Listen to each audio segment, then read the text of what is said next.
Magandang hapon mga kabataan. Ito nga pala, napagplanuhan namin, punta kami sa isang Lomi House. Ito yung sikat dito sa may lugar namin, sa Tinurek na Dinadayo.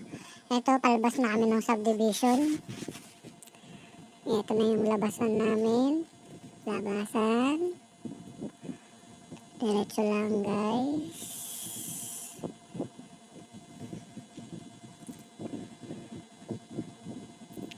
Ito na guys yung papasok doon sa mismong lugar, yung barangay Tinurek.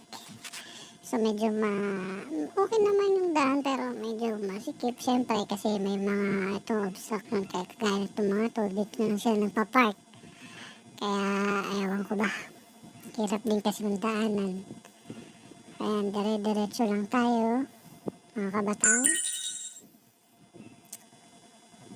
Labo naman na rin kumuha. Oo nga, yung gulo-gulong kumuha na itong nagbibideo ko guys. Ito na guys yung mismong daanan. Yung baba niyan yung expressway, yung South Luzon Expressway. Pwede guys na, ito na yung Barangay Tinurek. Pag nakita nyo na to guys, yan, Barangay Tinurek. Tapos yung may house, malapit na tayo. Tapos sa kantuhan na yan, diretso lang naman tayo. Mga ilang minuto lang, nandun na tayo guys. Doon nga pala ang pangalan niya ay Lomi House in Barangay Tinurek. Dinadayo talaga siya guys dito kasi talagang napakasarap ng lomi namin dito. Tapos guys, yung mga galing din ng Tagaytay, dumidiretso dito. Bali may isang may isa pa silang branch doon sa may Santor. Pero syempre dito tayo sa unang para ba original guys. Batang, ano ba naman yung video mo Batang? Ito na, dire-diretso lang guys. Ito na yung Lomi House. Yun na yung kantong yun. Bali, papasok pa siya ng konti, guys. Ayun o, malapit na yan.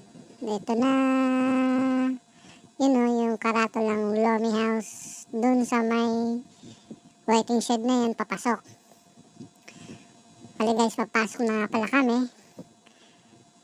Itong guys na to, itong araw na to, yan, hapon na. Bali, parang panghapunan namin to. Bali, galing sila dun, dalawang yun, dalawang nakamotor, galing sila dun. Bali guys, pumunta kami dyan, Friday ng hapon. So, close sila ng Monday. Open sila ng Tuesday to Sunday. Pero hanggang alas 5 lang sila ng hapon. Ito na guys, may parkingan din naman dito guys. Ito na yung mismong lugar na to. Yan na itong Lomi House. Yan, papasok. Dito na kami. Ito na yun. Bali walang katao-tao guys masyado kasi hapon na rin naman. Pero mas maganda nga yun. Ito na yung menu nila. Pag-order namin yung overload na lomi, chami. Kaunti lang naman kami guys. Pero pag nakita nyo naman, sulit yan. Napakalaki. Ito na, ready na yun. Siyempre, sausawan natin. Pang-timusa na.